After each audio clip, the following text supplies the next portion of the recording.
kami ya Tuhan. Kami bersyukur untuk setiap kebaikan. Pujian sudah kami naikkan Tuhan. Pada sore hari ini kami membuka hati untuk kebenaran firman-Mu. Sucikan dan kuduskan, urapi kami terus di dalam hadirat-Mu Tuhan. Kami akan menikmati kebenaran firman-Mu. Kami membuka hati kami membuka telinga kami Tuhan. Untuk ditegur, dinasihati, dikuatkan, diteguhkan dalam pengiringan kami kepada Engkau ya Bapa. Haleluya, haleluya, haleluya. Terima kasih Tuhan. Kami akan bersama-sama Tuhan duduk diam di hadirat-Mu, menikmati pujian, menikmati hadirat-Mu, menikmati firman-Mu Tuhan. Itu yang menjadi sumber kekuatan kami. Terima kasih. Di dalam nama Yesus kami berdoa dan bersyukur. Haleluya. Amin. Silakan duduk Bapak Ibu. Shalom, selamat sore bagi kita semua. Selamat beribadah, baik yang secara onsite maupun secara online. Terima kasih untuk kesempatan sore hari ini. Saya diberikan kesempatan oleh Bu Vena untuk menyampaikan kebenaran firman Tuhan. Mari kita akan bersama-sama membaca dan menikmati firman Tuhan. Bapak Ibu Saudara, saya akan memberikan judul dari firman Tuhan pada sore hari ini, yaitu Anda ingin bahagia? Bapak Ibu bisa lihat kiri kanan, katakan, Anda ingin bahagia? Ada di sini yang tidak ingin bahagia? Boleh angkat tangan? Enggak ada ya? Berarti semua ingin bahagia. Siapa yang ingin berbahagia? Puji Tuhan. Puji Tuhan. Enggak ada di sini satupun termasuk saya. Saya juga ingin bahagia. Bahagia itu apa Bapak Ibu? Bahagia adalah keadaan atau perasaan senang dan tentram bebas dari segala yang menyusahkan. Ada banyak hal versi dari sisi mana menganggap atau merasakan bahagia. Kalau seorang mahasiswa, dia akan berbahagia karena dia lulus dari kuliahnya. Kalau sebagai orang tua, dia bahagia kalau anak-anaknya itu tidak nakal atau anak-anaknya tidak bandel. Tetapi yang tidak membahagiakan kalau orang tua, anak-anak yang diharapkan bisa membahagiakan orang tua ternyata mengecewakan orang tua, membuat sedih. Itu bukan kebahagiaan. Ada yang menyatakan bahwa saya bahagia kalau saya punya uang banyak. Ada yang versi begitu. Jadi bahagia secara umum bagaimana dari sudut pandang Anda yang merasakan hal yang kecil atau hal yang besar itu adalah satu kebahagiaan. Saya bahagia kalau misalnya keluarga baik. Saya bahagia kalau punya kendaraan yang bagus. Saya bahagia kalau karir saya di puncak, maksudnya tinggi daripada yang lain. Saya bahagia kalau dapat warisan banyak, senang juga ya, benar gak? Tetapi semua bahagia dari versi masing-masing tidak sama. Kita akan berbicara, kita akan belajar dari bahagia dari sisi yang lain. Kalau kita semua ini ingin bahagia, seandainya kita mempunyai tujuan yang sama, bahagia kalau kita memiliki uang yang banyak, Tuhan kasih uang yang banyak, tetapi kita sakit-sakitan. Bahagia? Bahagia? Enggak. Ternyata kesehatan lebih penting daripada uang itu. Bukan berarti kita tidak perlu uang, tetapi ternyata punya uang banyak tidak membuat bahagia. punya harta banyak, punya posisi yang tinggi, tidak juga membuat bahagia. Ada yang dengan cara apapun, yang penting saya mendapatkan satu kebahagiaan. Lalu kita orang yang sudah lanjut usia, sederhana sudah kembali kepada kesederhanaan, ya begini saja saya sudah bahagia. Tetapi bagi anak muda, tidak sesederhana apa yang kita miliki. Dulu kita pernah muda, pasti, saya nanti bahagia kalau begini, dan lain sebagainya. Itu bahagia. Bagaimana cara mendapatkan kebahagiaan? Bisa dijangkau dengan apa? Dan bagaimana itu meraihnya supaya kita tetap bahagia yang tidak seperti dunia janjikan. Kadang-kadang di dalam dunia ini ada banyak tawaran. Kalau kita dalam keadaan terpuruk, kemudian ada tawaran, misalnya dalam kondisi kemiskinan terpuruk, ada tawaran. Bagaimana kalau kamu mengerjakan sesuatu ini, nanti imbalannya gede loh. Kita perlu, kita butuh. Tapi dalam hati kita, wah gimana ya pertimbangannya? Bisa jadi salah ambil keputusan, salah, fatal. Kita pengen bahagia, malah tidak menjadi bahagia. Ada yang mengatakan, kalau semuanya serba berjalan dengan baik, itu merupakan kebahagiaan. Jadi bahagia sekali lagi secara umum yang tadi saya katakan keadaan atau perasaan senang dan tentram, bebas dari segala yang menyusahkan. Pada sore hari ini kita akan belajar dari bahagia dari sisi yang lain, bahagia yang sebenarnya, bahagia dari sisi Alkitab. Hidup kita ini tidak bisa seperti apapun di luar Alkitab. Kita bisa sampai seperti ini, bisa berdiri, bisa berjalan dan lain sebagainya, karena Tuhan. Enggak ada yang lain. Kita sudah dimampukan melewati masa-masa sulit. Semuanya memberontak atau semuanya protes selama kurang lebih 2 tahun. Kita tidak bisa bertemu dengan orang-orang yang kita kasih. Yang lebih lain adalah yang lebih canggih adalah karena medsos. Seandainya dalam 2 tahun ini tidak ada media sosial, WA atau video call dan lain sebagainya, benar-benar itu akan membuat kita stres, bukan membuat bahagia. Tetapi dari sisi yang lain, dalam masa keterpurukan itu juga bisa bagi orang lain itu satu kebahagiaan. Dan kita akan belajar apa yang dimaksudkan bahagia yang sebenarnya dan bagaimana cara mencapai kebahagiaan itu.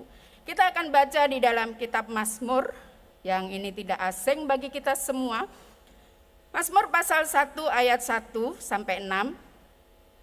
Kita akan belajar, berbahagialah orang yang tidak berjalan menurut nasihat orang fasik, yang tidak berdiri di jalan orang berdosa, dan yang tidak duduk dalam kumpulan pencemooh. Bapak Ibu Saudara yang saya kasihi, pada sore hari ini kita berkumpul di tempat ini. Di dalam Ibrani dikatakan jangan menjauhkan perkumpulan atau persekutuan satu dengan yang lain. Itu yang positif. Tapi kita akan belajar lebih lanjut. Apa yang dimaksudkannya itu? Ayat kedua, tetapi yang kesukaannya ialah Taurat Tuhan dan yang merenungkan Taurat itu siang dan malam. Ada 3 hal yang jangan dilakukan apabila Bapak Ibu ingin mendapatkan kebahagiaan. Apa itu 3 hal?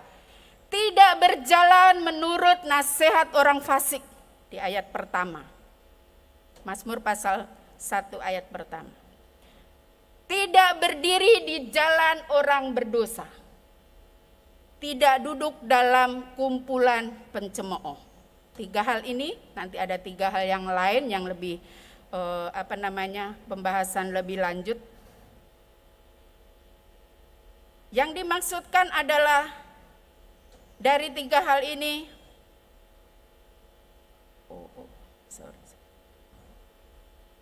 Yang pertama, tidak berjalan menurut nasihat orang fasik. Bapak Ibu, saya waktu merenungkan kebenaran firman Tuhan ini, orang fasik itu siapa sih? Ternyata orang fasik itu bukan orang yang tidak percaya Tuhan. Orang fasik adalah orang yang percaya Tuhan tetapi tidak mengakui atau tidak menyatakan bahwa Tuhan itu senantiasa ada, bahwa Tuhan itu ya hanya sekilas begitu saja. Seperti kurang percaya. Dikatakan berjalan, Bapak Ibu dari bawah naik ke atas, berjalan. Ya, berjalan. Aktivitas bergerak maju atau berpindah dari satu tempat ke tempat lain dengan melangkahkan kaki. Tadi saya duduk di situ, saya berdiri di sini, melakukan gerakan sampai di tempat ini saya berdiri. Berjalan. Nasihat, kita semua perlu nasihat. Nasihat untuk apa? Kalau Bapak Ibu memiliki anak, anak itu perlu nasihat dari orang tua. Kalau kita sebagai saudara seiman, kita lebih muda, kita perlu nasihat orang yang lebih dewasa atau lebih tua. Kita memiliki sesama teman, kita perlu nasihat. Tetapi ingat, di ayat ini dikatakan tidak berjalan menurut nasihat orang fasik. Seringkali kalau kita diperhadapkan satu masalah, mengambil satu keputusan, kita bingung. Duh, pilih yang mana ya? Ini dilema nih. Antara harus diambil kesempatan ini atau dilepas. Kalau dilepas merupakan kerugian yang besar, tetapi kalau diambil juga berakibat, saudara tahu akibatnya apa misalnya ya. Boleh. Kalau kamu mau ekonomi maju, ekonominya dipulihkan, kita kong kali kong. Bikin apa? Markup, salah satu misalnya kwitansi dan lain sebagainya. Dapat untung. Kalau saudara dalam keadaan kekurangan uang, wah, kalau kita tidak ada hikmat dari Tuhan, pasti kita nggak apa-apalah sekali ini. Dari perbuatan yang sekali kita kompromi, akan terus melakukan lebih dan lebih lagi. Nasihat, petunjuk, kita perlu petunjuk. Semuanya nggak ada yang memiliki hikmat yang luar biasa seperti Salomo. Salomo memiliki hikmat, dikatakan karena banyak orang yang menasihati.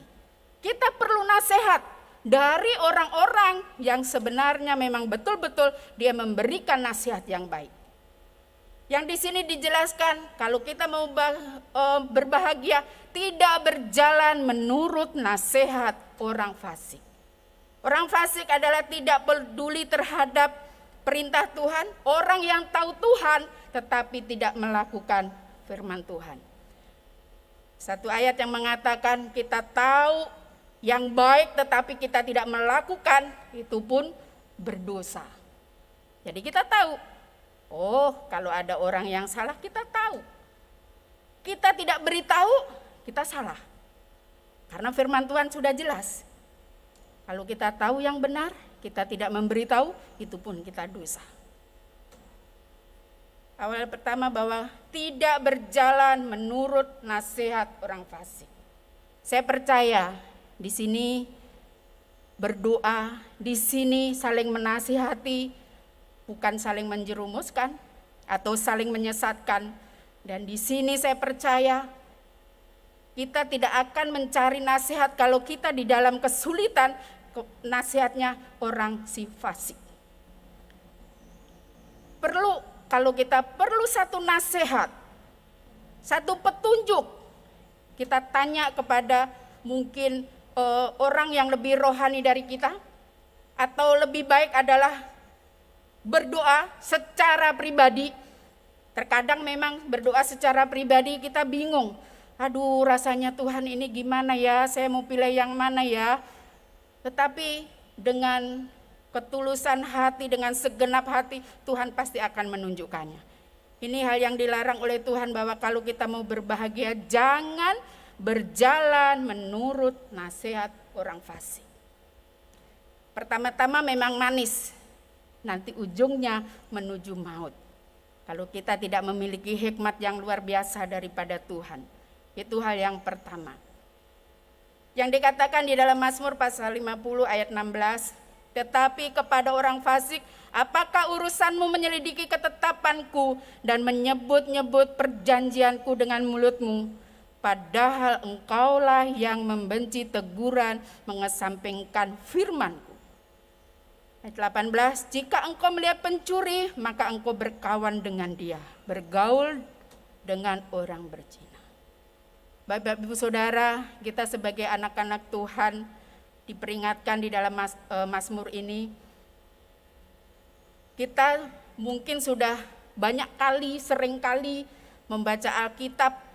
Kalau orang bilang sudah tamat berkali-kali. Kalau kita tidak melakukannya sama saja.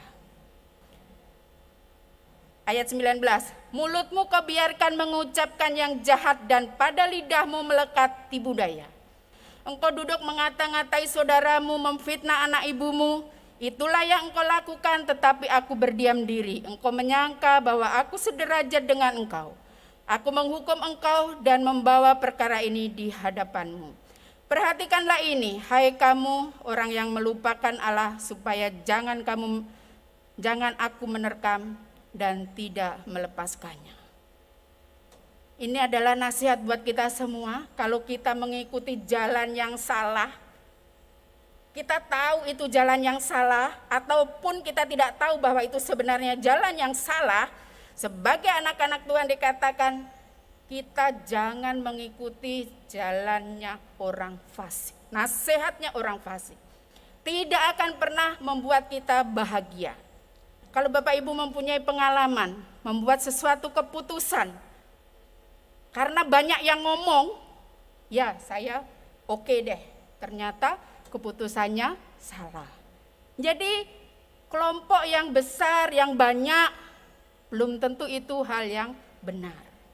Yang sedikit, kelompok yang sedikit bukan masalah pro, tetapi yang sedikit kalau memang itu nasihat datang daripada Tuhan, pasti itu hasilnya luar biasa. Bagaimana kita mempertajam kepekaan kita? Selama ini kita lebih mengikuti nasihatnya siapa? Nasihat orang-orang yang rohani? Atau nasihat orang-orang yang tidak mengenal Tuhan? Di luar sana maksudnya? Atau orang yang Kristen tetapi dia menjadi orang fasik? Ia tahu kebenaran, selalu membuat sesuatu yang salah di hadapan Tuhan. Kita buka di dalam Mazmur pasal 36 ayat 2. Dosa bertutur di lubuk hati orang fasik, rasa takut kepada Allah tidak ada pada orang itu. Di dalam 1 Korintus dikatakan, jangan sesat, pergaulan yang buruk merusak kebiasaan yang baik. Ini ayat sudah tidak asing bagi kita semua. Setiap kita yang duduk di sini, kita tidak tahu hati satu dengan yang lain kalau kita tidak mengenal. Mengenal pun semakin mengenal pasti kita juga akan tahu. Oh, si A ini misalnya ya, seneng banget ngenggosip.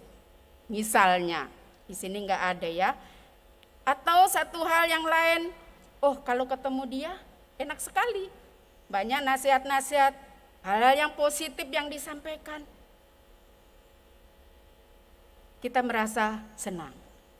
Yang kedua yang tidak boleh dilakukan supaya kita berbahagia, tidak berdiri di jalan orang berdosa.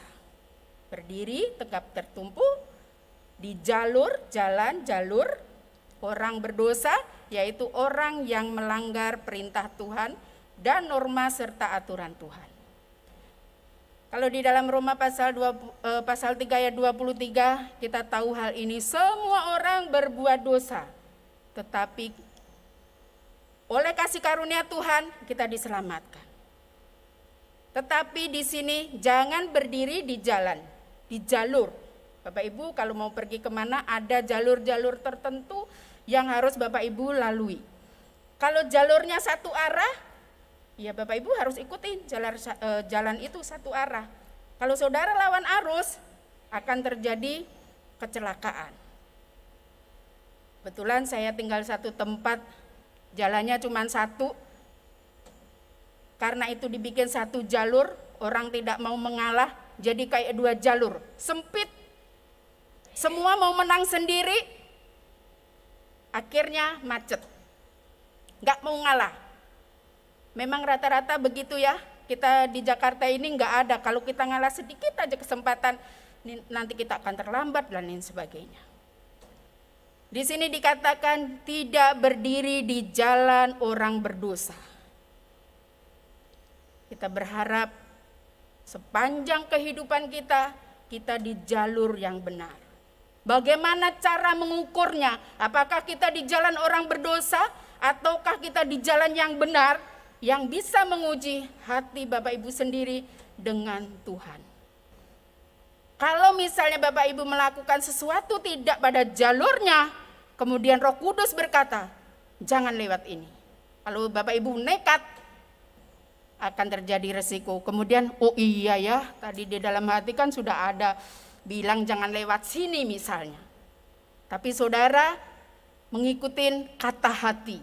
Maksudnya, ya udahlah. Itu kan suaranya kecil nggak kedengaran ya, saya ikutin aja. Berdiri di jalan orang berdosa. Berjalan, berdiri. Kemudian yang dilakukan di dalam Yudas dikatakan Yudas 1 ayat 11. Celakalah mereka yang mengikuti jalan Kain.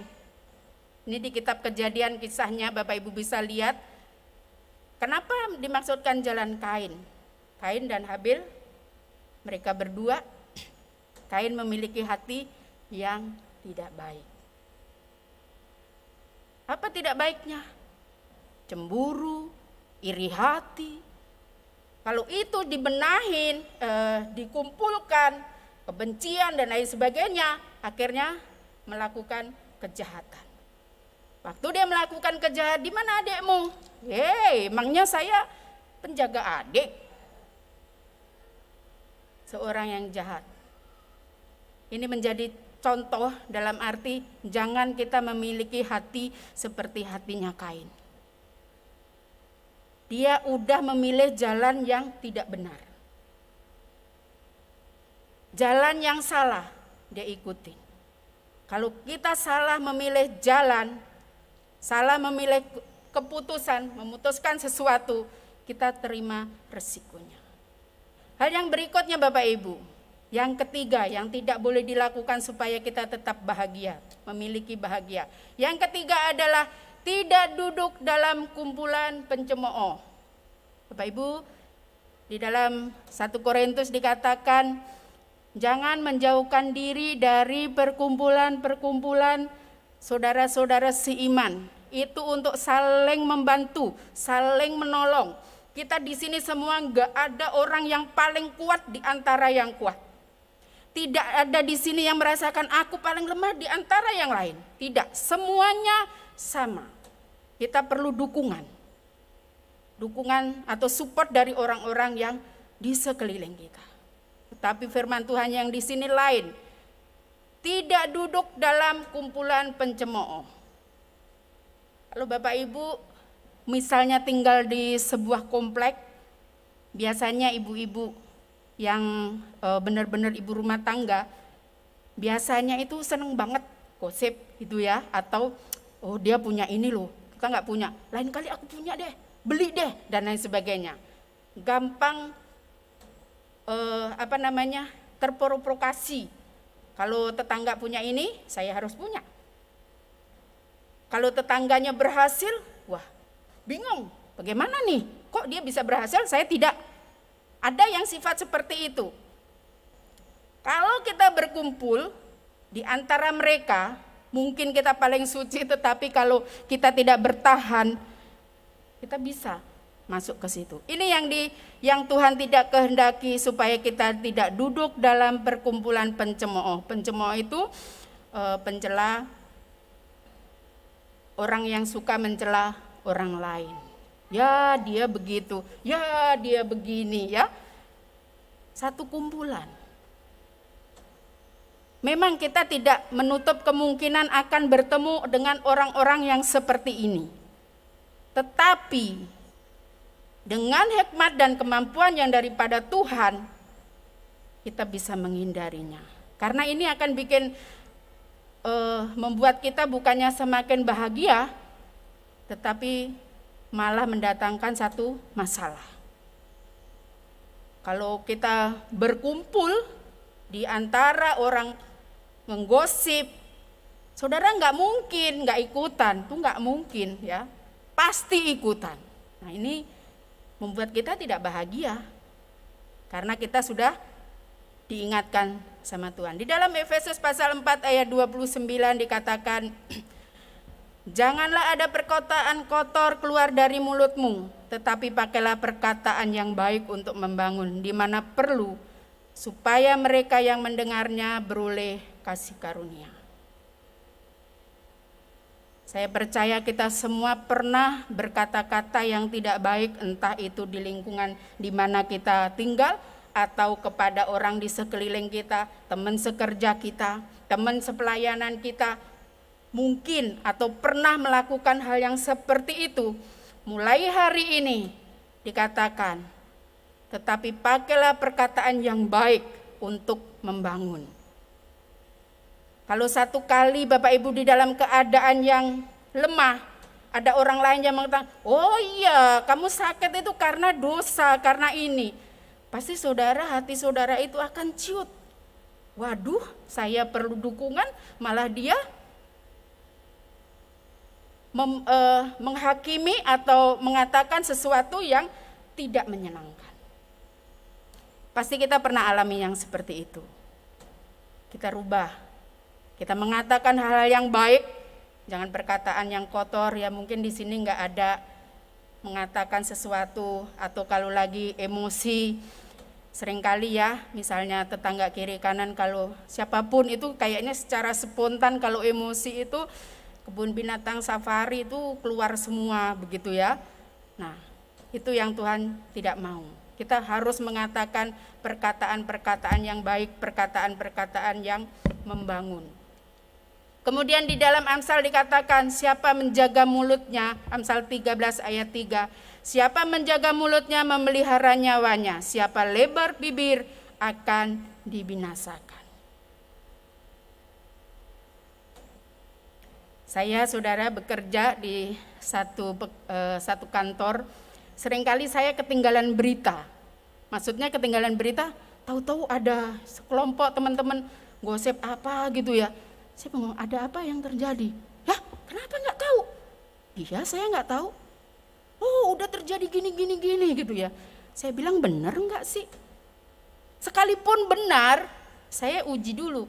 Benar nggak sih ngomongannya dia? Oh, ternyata setelah disaring, oh benar. Oke sih kalau benar, kalau nggak benar, tanggung jawab juga kan? Misalnya mengatakan sesuatu yang tidak baik terhadap orang yang di sekitar kita, atau kita iri kepada seseorang, akhirnya kita berusaha untuk menjatuhkan dia. Supaya dia biar bagaimanapun kita jegal, misalnya begitu. Supaya saya ada duduk di posisi itu pun tidak baik. Kita hati-hati. Dengan apa? Dengan memelihara, menjaga mulut kita, supaya nyawa kita terselamatkan. Seringkali kalau orang tersinggung itu bukan karena kita menusuk dengan pisau, tetapi menusuk dengan perasaan atau menusuk dengan kata-kata. Itu yang membuat orang sakit hati tidak kelihatan, kita bunuh mental dia. Kita memang tidak membunuh secara senjata, pakai pisau dan lain sebagainya, tetapi kalau perkataan kita tajam, menyakiti hati orang itu juga tidak berkenan di hati Tuhan. Kita harus menjaga di dalam kehidupan kita. Pasal 1 ayat yang kedua ini. Tetapi yang kesukaannya ialah Taurat Tuhan, dan yang merenungkan Taurat itu siang dan malam. Apa maksudnya Bapak Ibu? 3 hal yang harus dilakukan, 3 hal yang tidak boleh dilakukan. Kali ini ayat yang kedua, 3 hal yang harus kita lakukan. Yang pertama adalah mencintai Taurat Tuhan.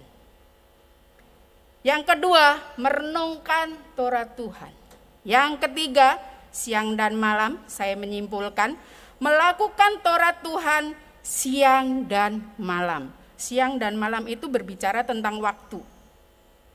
Sekarang ini sudah sore, sebentar malam. Besok pagi. Di dalam hal ini 24 jam diberikan kepada semua orang, baik orang percaya maupun orang yang tidak percaya, waktunya sama, 1 hari 24 jam. Bagaimana kita mempergunakannya, itu tergantung masing-masing.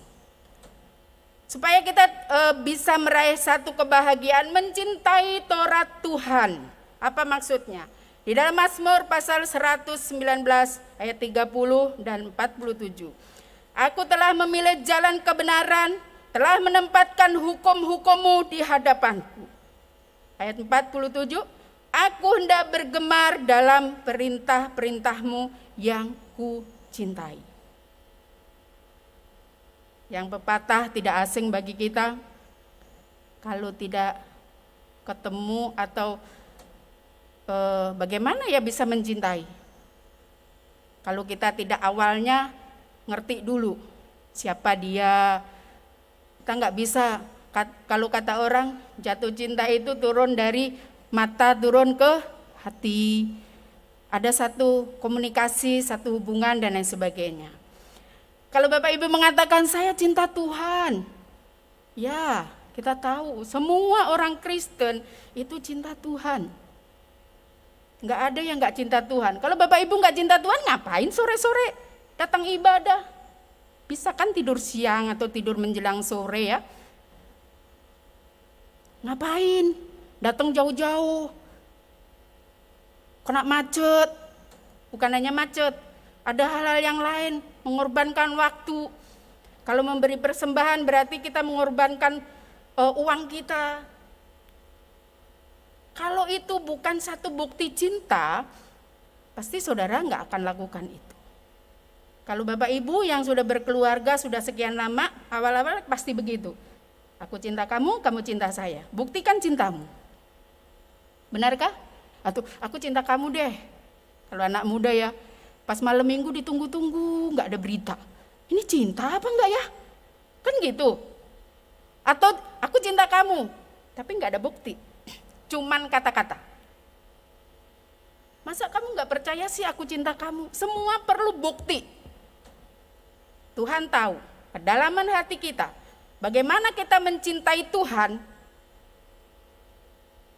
kita harus buktikan. Kalau ada iklan mengatakan, saya bukan hanya janji, tetapi saya memberikan bukti.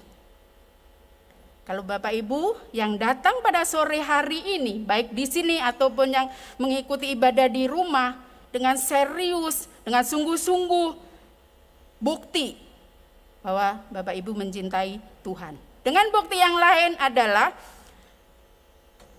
kita mencintai Tauratnya, janji-janjinya. Taurat Tuhan bagaimana? Setebal apa? Bapak Ibu kalau punya Alkitab yang buku, tebal sekali. Berat ini mau baca.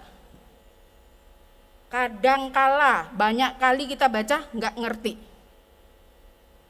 Tetapi kalau Bapak Ibu nggak ngerti pun tetap baca satu kali. Pas ada sesuatu apa, firman Tuhan itu muncul.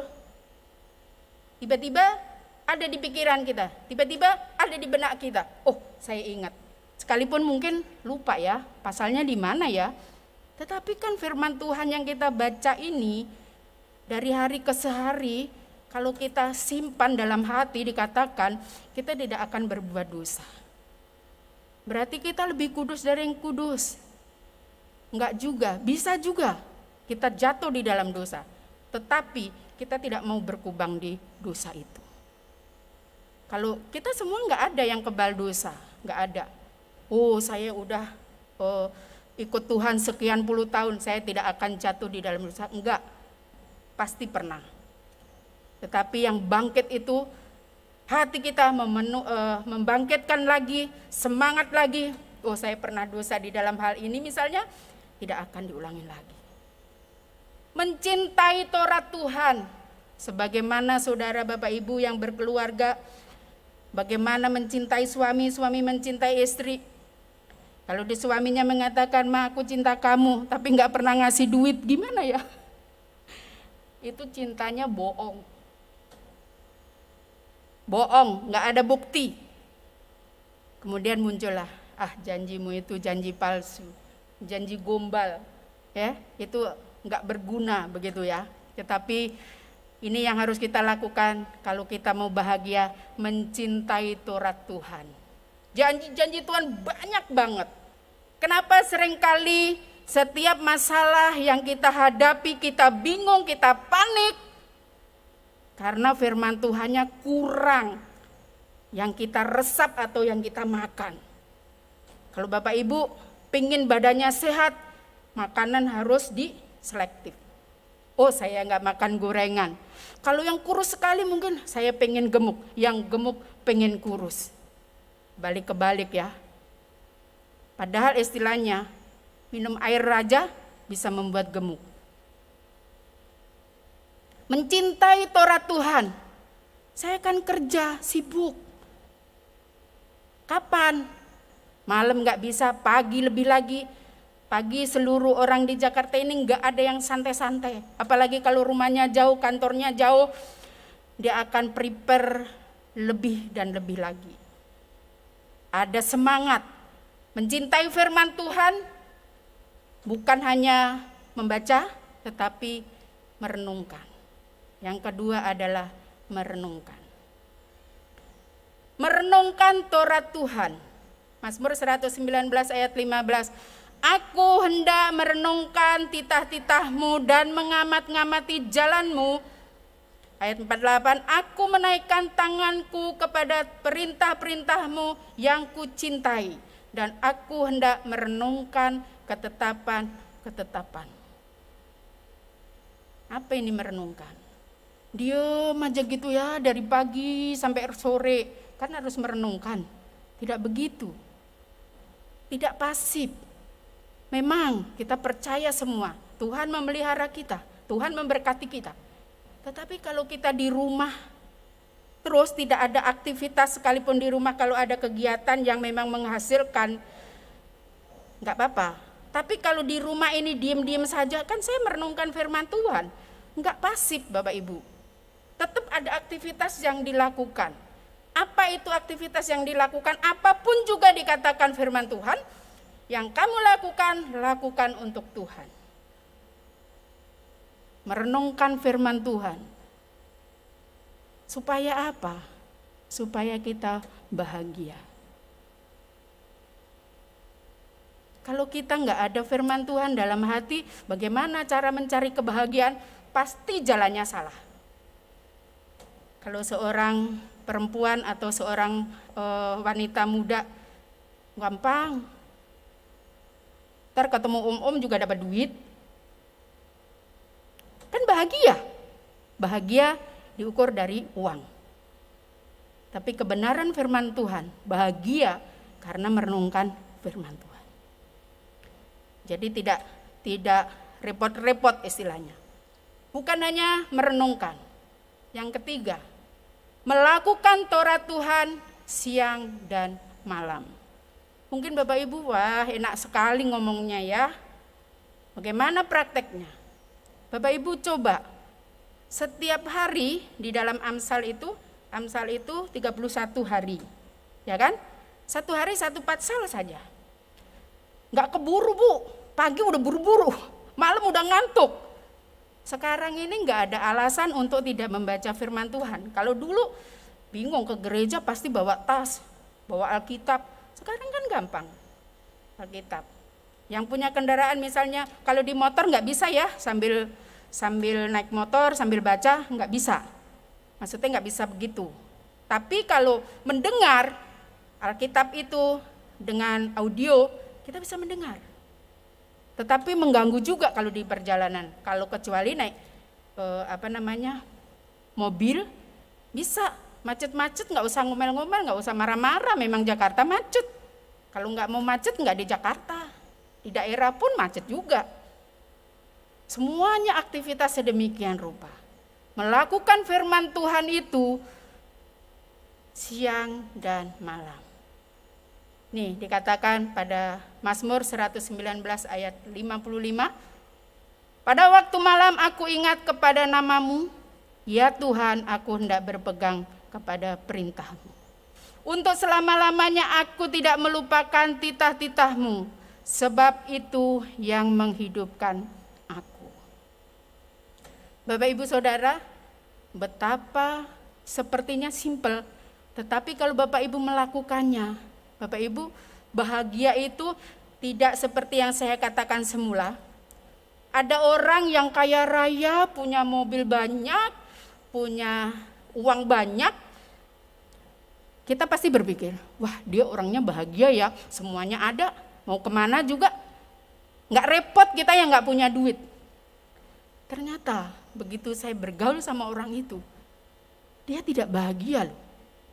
Saya berpikir begini, oh saya lebih bahagia dari dia. Bukan saya membandingkan, bukan. Tetapi bisa menilai bahwa saya berpikir, di dalam Alkitab dikatakan jangan cemburu kepada orang fasik, kepada orang yang berdosa, yang hidupnya lebih, berkatnya lebih melimpah, kemudian badannya lebih gemuk barangkali, tetapi kesudahannya itu dia seperti uap, seperti rumput yang kering. Kalau cara mencari hal itu tidak sesuai dengan kebenaran firman Tuhan. Jadi kebahagiaan itu tidak terletak kepada harta duniawi. Kalau Bapak Ibu lihat ya, saya punya banyak teman, dia katakan, ih kamu makmur ya, sekarang sudah gemuk, banyak duit. Mereka nggak tahu kalau saya nggak punya duit pun kan mereka nggak tahu. Tetapi dia memandang saya selalu banyak duit. Saya bilang amin. Apakah kita pernah bilang, saya punya duit banyak loh, enggak kan? Kalaupun enggak punya duit ya jangan bilang, nanti kan orang bilangin, kalau ketemu dia selalu urusannya enggak punya duit. Nah kita dikira nanti ada maksud-maksud lain begitu ya. Kebahagiaan yang sesungguhnya yaitu mencintai Taurat Tuhan, merenungkan, melakukan.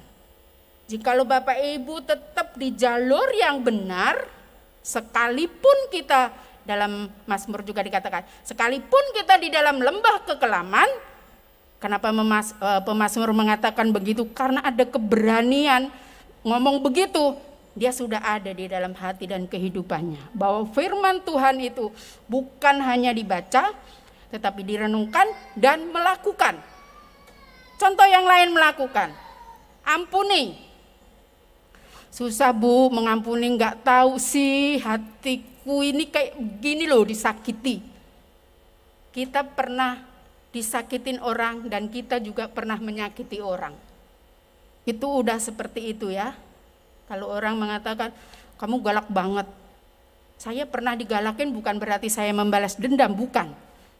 Karakter-karakter itu lama kelamaan berubah, berangsur-angsur, step by step. Tidak lari. Kalau kita ya yang sudah usia dari lantai 1 ke lantai 3, nggak mungkin saudara Bapak Ibu lari sekencang-kencangnya, tenaga kita sudah berkurang. Nggak bisa begitu. Kita melakukan kebenaran firman Tuhan ini dari hari ke sehari. Kalau saudara terus dekat dengan kebenaran firman Tuhan, itulah bahagia yang sesungguhnya. Tetapi kalau Bapak Ibu sampai detik ini masih merasa, saya masih mengikuti nasihatnya itu ya, kalau saya kekurangan katanya suruh cari orang pintar. Dia orang pintar. Saya punya saudara gitu ya, ada sesuatu dia mau bikin apa, dia bilang tanya dulu orang pintar. Saya bilang siapa orang pintar? Si A. Saya bilang pintar apa? Pintar nanti dihitung-hitung gini nggak sesuai dan lain sebagainya. Sampai istilahnya sesuatu apapun dia tanya. Cari nasihat, penasehat, tapi bukan penasehat yang benar. Dikatakan Yesus adalah penasihat kita yang ajaib. Kalau Bapak Ibu Saudara mau berbahagia, melakukan firman Tuhan di dalam Mazmur pasal 1 ayat 1 dan 2, Bapak Ibu bisa renungkan kembali di rumah. Ayat 2, ayat 3, ayat 4, ayat 5 itu akibat dari ayat 1 dan ayat 2. Kalau melakukan kebenaran firman Tuhan, cinta firman Tuhan, kita seperti pohon yang ditanam di tepi aliran sungai, yang selalu menghasilkan buah. Kita tidak mengikuti nasihat orang fasik. Kita tidak duduk berkelompok dengan seorang pencemooh. Itu sudah langkah yang bagus. Yang langkah ketiga terakhir ini, mencintai firman Tuhan, merenungkan, melakukan kebenaran firman Tuhan itu siang dan malam. Kita adalah orang-orang yang berbahagia. Bapak Ibu bisa tawarkan kepada saudara sebelah kiri dan kanan, kalau Anda mau berbahagia, renungkan firman Tuhan. Cintai firman Tuhan. Janjinya itu iya dan amin. Jangan kita menuntut sesuatu yang kita tidak mau prosesnya. Gak ada orang yang gak bekerja. Dikatakan firman Tuhan, jangan makan. Wih, kejam sekali ya. Tetapi itulah kenyataannya. Bagaimana kalau kita mau berbahagia tetapi jalan hidup kita tidak di jalurnya Tuhan, kita tidak akan berbahagia. Kalaupun Bapak Ibu mengalami bahagia, itu bahagia yang semu. Kalau itu semua diambil, udah tak berdaya, gak bahagia. Bahagia tergantung kepada materi. Yang sore hari ini kita pelajari, berbahagia menurut Alkitab atau Taurat Tuhan. Versi yang sesungguhnya bahagia. Kita gak akan kelihatan seperti orang yang bagaimana, tetapi kita merasa bahagia. Mungkin penghasilan kita tidak banyak, tetapi kita bahagia. Makannya sederhana, kita bahagia. Jadi bahagia masing-masing diputuskan oleh keputusan diri masing-masing. Kalau Bapak Ibu mungkin, saya masih minta nasihat kepada orang yang gak benar. Pada sore hari ini, mari kita koreksi diri kita. Mau mendapat bahagia yang semu, atau mau mendapat bahagia yang sesungguhnya. 3 hal saya sudah sampaikan, apa yang harus kita lakukan dan apa yang tidak boleh dilakukan. Ini perintah Tuhan, ini nasihat dari Tuhan, teguran dari Tuhan, bukan buat Bapak Ibu saja, tapi buat saya juga. Ternyata bahagia sesungguhnya tidak tergantung kepada materi. Kebahagiaan yang sesungguhnya kalau kita mencari kerajaan Allah. Katakan semuanya akan ditambahkan, jadi bonus-bonus. Kalau saudara tidak melakukan hal apapun, bagaimana mau kita dapat bonus? Kita lakukan hal yang utama. Kiranya kebenaran firman Tuhan ini menjadi berkat bagi kita semua. Kita tundukkan kepala, kita bersyukur sama Tuhan untuk kesempatan pada sore hari ini. Terima kasih Tuhan, kami bersyukur kepadamu. Terima kasih untuk pengertian-Mu, hikmat-Mu Tuhan. Kebenaran firman-Mu sudah kami dengar bersama-sama. Tuhan, Engkau tolong kami, mampukan kami.